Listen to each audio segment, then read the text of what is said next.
My name is Madison. I'm 28, and 2 months ago, my mother humiliated me in front of my entire family. At dinner, in that clipped, icy tone she saves for commands dressed up as suggestions, she announced Madison will play piano during cocktail hour. Not a request, a statement. The bite of food in my mouth turned to dust. I hadn't performed in over a decade, not since the day I walked off a stage at 16, choking under the weight of her expectations. She knew exactly what she was doing, dragging my biggest failure into the light. And yet, that night, with everyone watching me squirm, I said, fine, I'll play. I knew then that this wasn't just about a wedding. This was about reclaiming the one thing she had stolen from me. Before I dive into this story, let me know where you're watching from in the comments. Hit that like and subscribe button if you've ever been underestimated by someone who should have been your biggest supporter. I don't remember choosing the piano. It was chosen for me the moment my fingers touched the keys at 4 years old. My mother, Evelyn, saw the way I could mimic melodies after hearing them once, and something lit up in her eyes. Not pride exactly, more like hunger. From then on, the piano became less an instrument and more a leash. Every afternoon was practice, 4 hours minimum, weekends included. Birthdays, holidays, sick days, it didn't matter. If I coughed too much, she'd shove tea into my hands and say, play through it. She stood behind me with a timer and a wooden ruler, tapping my wrists whenever they dropped. Neighbors thought it was impressive. Church friends gushed, Madison is a prodigy, Evelyn, you must be so proud. And she would smile with that cold, satisfied curve of her mouth and declare, she's going to be the pianist this family needs. I wasn't Madison to her. I was potential. Meanwhile, my older sister, Olivia, lived a life untouched by metronomes and sheet music. She was beautiful, outgoing, with perfect grades and a laugh that made people lean closer. Class president, volleyball star, the kind of girl teachers adored and relatives bragged about. At every family dinner, the comparison was served alongside the roast. Why can't you smile like Olivia? Why can't you carry yourself like Olivia? Olivia knows how to make people proud. I only knew how to play piano. And even then, it never felt like enough. My father, Thomas, was technically there, at least on paper. He was a corporate attorney, usually on the road, and when he was home, he buried himself in case files. When he occasionally wandered into the living room during practice, his brow would furrow at my mother's sharp commands, but he never intervened. Just a quiet, listen to your mother, Madison, before retreating again. So it was me, the keys, and her expectations. Always her expectations. By the time I was 16, my entire childhood had been funneled into one goal, the national piano competition in Chicago. Evelyn had spoken of it for years as though it were a coronation, the day she would finally unveil her creation. This is your moment, she told me, more mantra than encouragement. This is what we've sacrificed everything for. The weeks leading up to it were brutal. 6 hours of practice daily, my diet restricted to focus foods, no social interactions allowed. I was less a daughter and more a project under construction. When the day finally came, the weight of her ambition pressed so heavy on my chest I could barely breathe. I walked onto the stage, the lights blinding the judges' faces, stone-like in the front row, and then there was my mother sitting in the audience, her eyes sharp and demanding. My fingers hovered above the keys, trembling. I told myself to focus. This was Rachmaninoff music I had practiced so much it lived in my bones. But bones can break. I started. The first notes stumbled. I caught them, then stumbled again. Panic spread faster than my fingers could keep up. Halfway through, everything unraveled. My hands froze. I stared down at them as if they belonged to someone else, someone incapable. The silence was suffocating, the kind that makes you hear your own heartbeat. I glanced at the front row. Evelyn's face was carved in fury and humiliation. I bowed, wooden and mechanical, then walked off the stage without finishing. The ride home was quiet. No radio, no small talk, just the sound of my shame filling the car like smoke. When we pulled into the driveway, she finally spoke. Her voice wasn't raised. It was colder than shouting could ever be. I've wasted 12 years of my life on you. That sentence became a tattoo on my brain, seared into every nerve ending. I shut the lid on the piano that night and swore I would never open it again. I told myself I was done with music, done with her dream, done being her disappointment. But the truth was crueler. I didn't just quit the piano. I quit a part of myself. After that night at 16, I did what broken prodigies do. I disappeared. I went to college for finance, not music. I learned to dress in muted colors, to file reports, to smile politely when clients made jokes. My life became spreadsheets, coffee in paper cups, and a one-bedroom apartment in Denver that I decorated with safe beige furniture. I told myself stability was victory, that anonymity was freedom. But every so often late at night, I'd feel the ache, the silence where music used to live, and in my closet under a pile of coats sat a cheap digital piano. I told myself it was just nostalgia. Still, on the hardest days, I'd plug in my headphones and play in secret soft rebellions that no one, especially my mother, would ever know about. Then, Olivia got engaged. She was marrying into old money, the kind that wears understatement like armor. Her fiancé's family threw garden parties where the wine had vintages older than I was. My mother practically levitated with pride.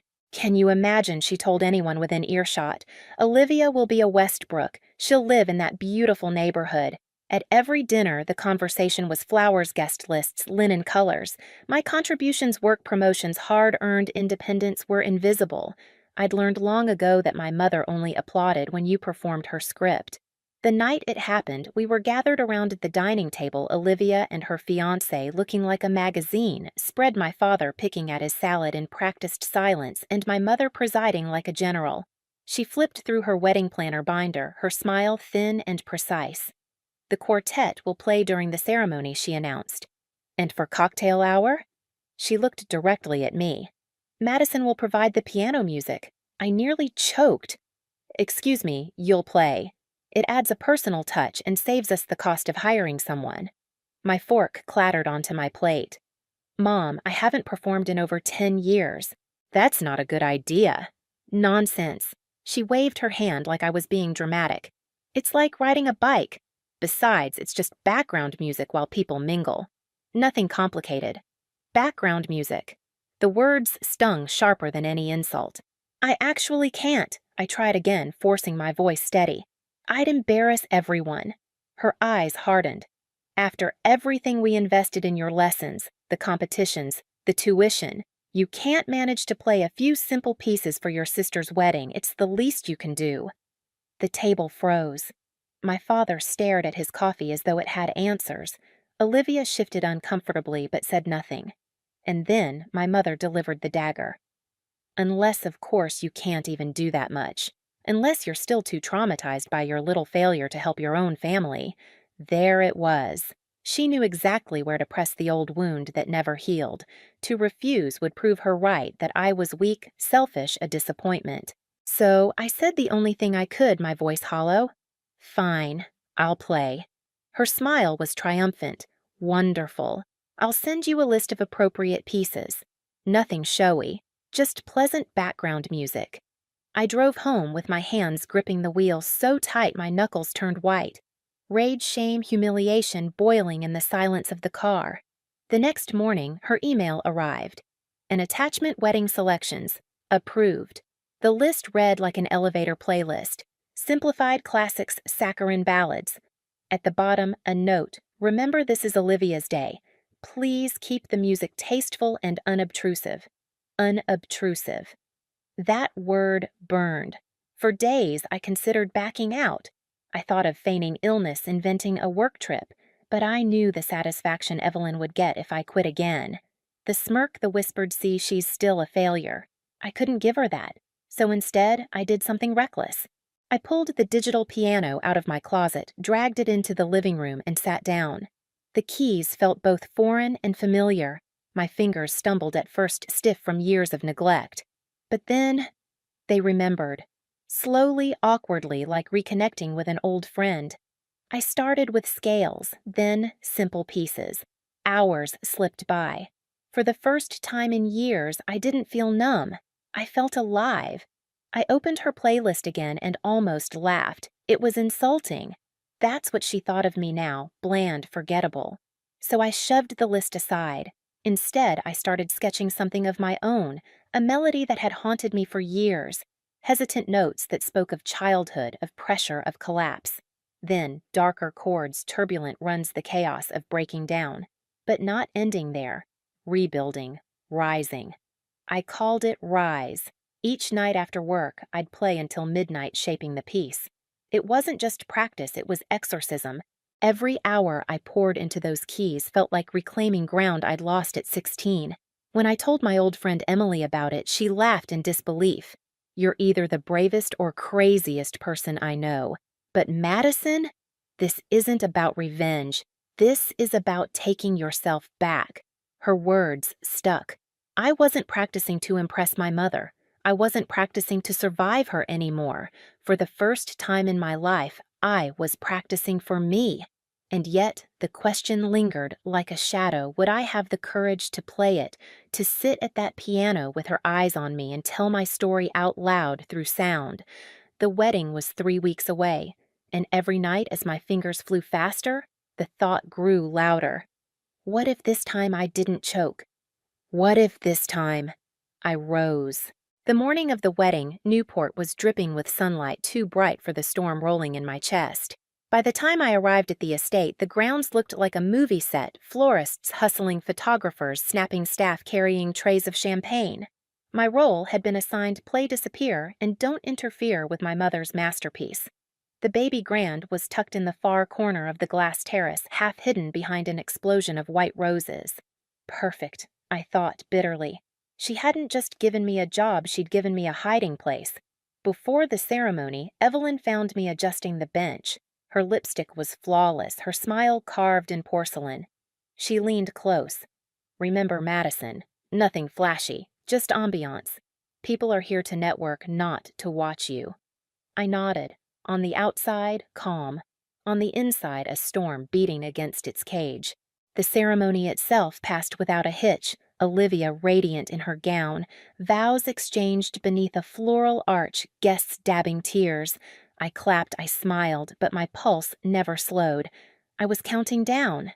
Cocktail hour arrived. Guests drifted into the terrace, the air filled with laughter and the pop of champagne corks. Waiters carried silver trays between clusters of silk dresses and dark suits. No one looked toward the piano. That was the point.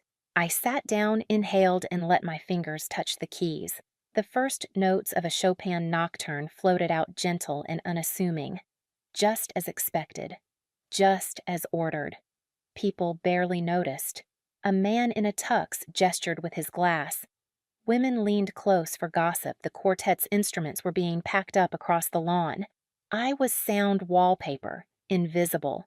15 minutes later, I shifted, slid into something different, my piece. Rise. It began quiet, almost indistinguishable from the nocturne. A few delicate drops of melody like rain against glass. My pulse quickened. Then the music deepened. Stronger chords, shadows creeping in. My left hand thundered while my right climbed higher, more insistent. Conversations faltered. Someone glanced toward the piano. Another turned eyebrows raised. The noise of the terrace dimmed. I closed my eyes and kept going. This was the section of chaos arpeggios, tumbling like an avalanche notes, clashing dissonance, bleeding into harmony. My body swayed, my hands no longer trembling, but flying alive. When I opened my eyes, a small circle of space had formed around me. Guests had stopped mid-sentence, cocktails hanging in the air, drawn closer without realizing. And then I saw her. My mother, forcing her way through the crowd, her smile cracking color draining from her face. She looked at me like she was seeing a ghost she couldn't banish. For the first time in my life, I didn't look away. I met her eyes and kept playing. The music fractured like it had when I was 16. But this time, I didn't freeze. I pushed through, rebuilt, climbed note by note into something fierce and whole. My chest ached, tears blurred the keys, but my fingers never stopped. I poured every year of silence, every swallowed word, every night of hidden practice into that piano. The terrace had gone silent. Only the music spoke. Out of the corner of my eye, I saw Olivia clutching her husband's arm, eyes shining. My father leaning forward, his expression soft, almost proud. And Evelyn standing rigid by the bar, her perfect posture betraying the collapse inside her. The final section rose bright and strong. The childlike melody from the beginning returned, but transformed older, braver, untamed. My fingers pressed the last chord and let it ring vibrating through glass and bone. Silence. One breathless beat, then applause. Sudden thunderous rolling over me like a wave. Guests surged forward, voices overlapping. That was incredible. What was that piece? Do you perform professionally? I stood shakily, tears wet on my cheeks. I wanted to laugh and sob all at once. But across the room, through the blur of faces and congratulations, I saw my mother. Her smile was frozen in place, her eyes burning, and I knew this wasn't over. The applause still rang in my ears as people pressed closer, strangers shaking my hands, slipping business cards into my clutch, asking if I had albums, if I taught, if I performed regularly. I could barely form words. For 12 years I had been invisible, a cautionary tale, and in a single hour the silence broke. Olivia reached me first, still glowing in her gown, her arms flung around my shoulders. That was unbelievable, she whispered. You stole the show, Maddie. I'm sorry, I muttered automatically. I didn't mean to. Are you kidding? She pulled back, laughing softly. That was the most real thing in this entire circus. It was perfect. Behind her, my father hovered, eyes red-rimmed, though he would never admit it. For once, he didn't look away. He simply said low and certain, I'm proud of you. 2 words I had waited a lifetime to hear. But then I saw her. Evelyn. My mother. Standing rigid at the edge of the terrace, her glass untouched, her smile stretched thin as a mask. The crowd parted as she made her way toward me, her heels sharp against the marble floor. When she finally stopped in front of me, her voice was sugar-coated loud enough for those nearby. Wasn't that lovely? She cooed. Such a surprise. But her eyes, they were knives. As the guests drifted back to their drinks, her tone shifted sharp and low. What exactly was that stunt I held her gaze? I played the piano. Isn't that what you wanted? Her nostrils flared. Don't be clever with me. You deliberately upstaged your sister on her wedding day. I almost laughed. No, Mom. I played my music. Olivia didn't seem to mind. She's too polite to tell you how inappropriate it was. Evelyn snapped. I gave you simple instructions, pleasant background music, nothing showy. Instead, you turned cocktail hour into your personal concert. Something in me hardened. For years, I had swallowed her version of reality. But tonight, her script no longer fit. You put me in that corner to humiliate me, I said quietly. You called me background music. You wanted to remind me I was a failure. But I'm not your failure anymore. Her eyes widened, startled. She wasn't used to resistance, not from me. That's ridiculous, she hissed. I was giving you a chance to contribute, to be useful for once. No. I shook my head, my voice steady. You've been putting me in my place since I was 16, but that place doesn't exist anymore. Her lips thinned, her composure slipping. After everything I sacrificed for you, my time, my money, you repay me like this, by embarrassing me in front of everyone. I almost smiled, not cruelly, but with clarity. I didn't play to embarrass you. I played to remember who I am. Her jaw clenched. And who is that? The girl who choked on stage, the one who wasted her talent. I stepped closer, my voice soft but unshakable. I'm a pianist, not your puppet, not your redemption story. Mine. For a long moment we just stood there, the mother who had shaped me with iron fists and the daughter who had finally broken free. Everything okay here? Olivia's voice cut in, gentle but firm. She looked between us, suspicion flickering. Of course, my mother said smoothly, mask snapping back into place. I was just telling Madison how lovely her playing was. Olivia raised an eyebrow, clearly unconvinced. She slipped her arm through mine. Well, I thought it was more than lovely. It was the best part of today. For once, my mother had no quick retort. She just nodded stiff and turned away to mingle with guests. As Evelyn retreated, my father stepped closer. He spoke so quietly I almost missed it. I should have stepped in more years ago. I let her push too hard. That's on me. I swallowed hard. It was hard, Dad, being the one who always disappointed her. You never disappointed me, he said, eyes steady. I just never said it enough. The words landed heavy then light like a weight lifting. Later, as dinner began, the quartet resumed their schedule, but guests still glanced toward me, whispering, some smiling knowingly. I wasn't background noise anymore, and yet at the edge of the room I caught my mother watching, her expression unreadable, a mix of fury loss and something else I couldn't name.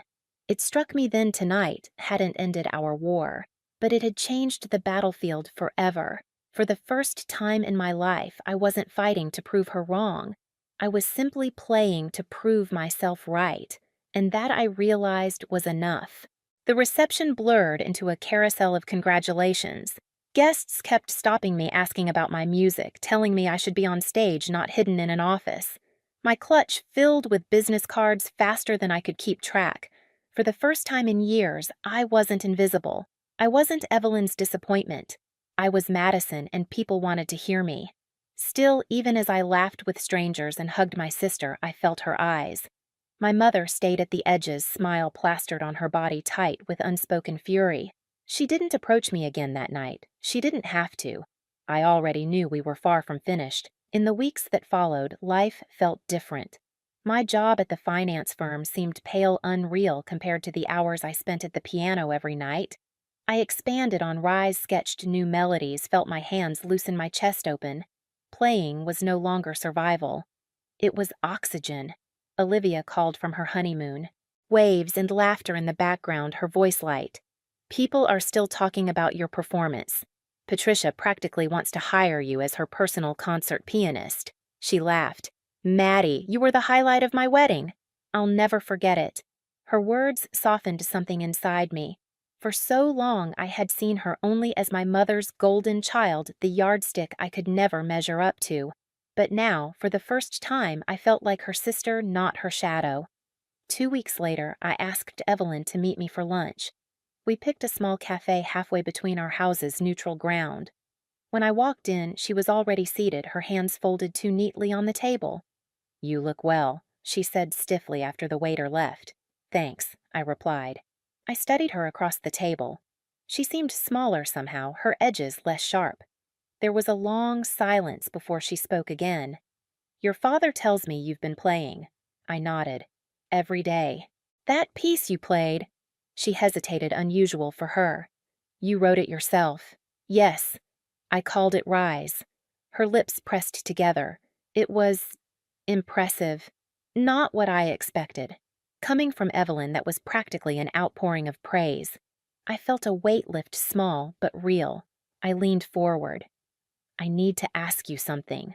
When you insisted I play at the wedding, was it really about saving money, or was it about reminding me of my failure? Her fingers tightened around her glass. For a moment, I braced for denial, the usual rewriting of history, but instead, she surprised me. I don't know, she admitted quietly. Maybe both, maybe neither. She looked at me, and for once I saw not the commander, but a woman carrying her own disappointments. When you quit, it felt like you were rejecting me. Everything I had tried to give you, I thought pushing you would make you stronger. It nearly broke me, I said softly. She flinched but didn't argue. I added, it wasn't about rejecting you, it was about surviving. Music stopped being mine. It became yours. For once, she had no reply, only silence. And in that silence, I realized something important she might never fully understand. But she was trying, and that was more than I'd ever thought possible. We finished lunch without resolution, but with something better possibility. Months passed. I said yes to one of the invitations, a gala hosted by Patricia, Olivia's new mother-in-law. I played Rise again, and when the applause came, it didn't feel like rebellion anymore. It felt like homecoming. My father came to every performance after that. He sat in the front row smiling without restraint as though he was making up for lost years. "Don't stop again," he told me once, his voice raw. "Whatever happens with your mother, don't give this up." And Olivia, she became my biggest supporter. Over dinner one night, she confessed, "I spent my whole life being perfect, but I never had anything that was really mine. Watching you play, it made me realize I need to find that." "It's never too late," I told her. And I meant it. As for Evelyn, old habits die hard. She still tried to comment, to suggest, to critique, but every so often something shifted. She unearthed my childhood sheet music from the attic. She admitted almost grudgingly, "I was never as good as you, not even close." Understanding her didn't erase the damage, but it made forgiveness possible. A year after Olivia's wedding, I released my first album titled Rise. The reviews were modest, but I didn't care. At the release concert, I dedicated the final piece to my family. "For those who shaped me for better and for worse," I said from the stage, "for teaching me that sometimes the longest journey is finding your way back to yourself." As the first notes filled the hall, I felt no fear, no chains, only freedom. The piano that had once been my prison had become my voice. The thing meant to keep me small had lifted me. I wasn't background music anymore. I was the song, and I had finally risen.